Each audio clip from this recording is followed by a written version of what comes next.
When I saw the trailer for this film, it was not that promising to me. And the film didn't had a big release. It didn't even release near me, not even in Hindi. But then it performed really well and the show started increasing day by day. And finally it was showing near me too, so I checked it out. So after watching it, was there something special or it just unnecessarily hyped? Let's talk about it. Hello guys, I'm Nona Prince and let's talk about the latest Telugu film Karthikeya 2, which I saw in Hindi. Written and directed by Chandoo Mondeti. It is an adventure mystery thriller. And the first thing I would say is that it's a really well made film. I think the last adventure film in Hindi I saw was Naksha with Sunny Deol and Vivek Oberoi. We have Brahmastra coming, fingers crossed for that. I really liked how the screenplay of the film was woven with the stories of Sri Krishna. I watched the film on Janmashtami and the film brought back my childhood days when I used to watch the cartoons of Sri Krishna, his different journeys. We also had a TV show, Mahabharat. So it was very fun to explore that world through these characters, to go on an adventure with them. And we really lack films like that in India. We have so many things to explore in our country and we have not even tapped into it. And hopefully soon that will be changing. And this was the start for it. And the film really takes you on an adventure. You go to different places, you travel around the country, and just by looking at it you can tell they spend the money wisely and very well. There were some moments where the VFX was very obvious, and I'm not talking about the animation sequences, but even after that I felt immersed into this world, and that's a big thumbs up to the makers. Now the filmmaking template is of an adventure film mixed with the hero film, mixed with the Telugu sensibilities. Like having the hero moments, having comedy scenes, having comic relief characters who will crack some jokes after every 10 minutes. And there's nothing wrong in that. That's the style of filmmaking.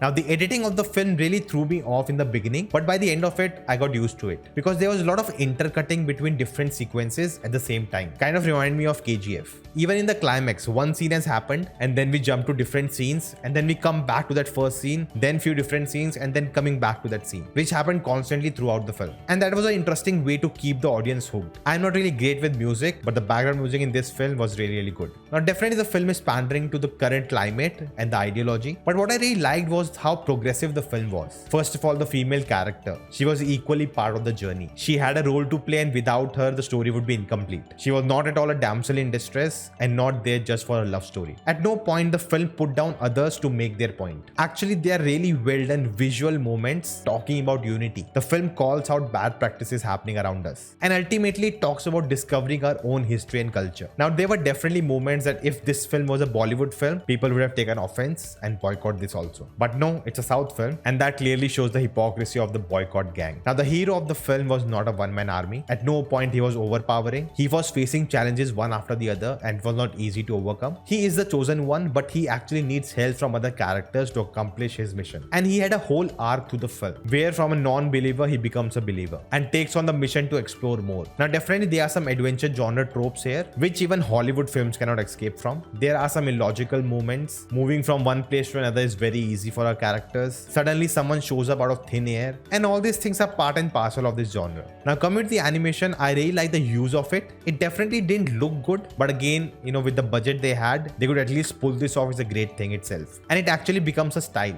because it's consistent throughout the movie. See, it's not a perfect film or the best adventure film ever made, but it does its job. I can see the hard work in every frame. At no place I felt, they took cheap shortcuts. They were committed 100%, and especially the actors, there's a lot of stunts they did themselves, and the whole team behind the film should be appreciated for it. By the end, the film actually hints for a third part, and maybe we'll get a franchisee out of it. See, if you're someone who wants a realistic, in-depth, layered characters, this is not a film for you. This film is to have fun, to enjoy, to go on an adventure with these characters, and maybe learn a message from it if you want. For reference, if you want to know an equivalent to this is something like Uncharted series. Not the film, but that storyline. But you have to remember the budget they have and the knowledge of making such films. We don't even have 1/10 of that. And even with that, to pull off a film like this, that deserves an applause. If you like this video, check out this video next. Do let me know your thoughts in the comments below. Like, share, subscribe, and I'll see you next time.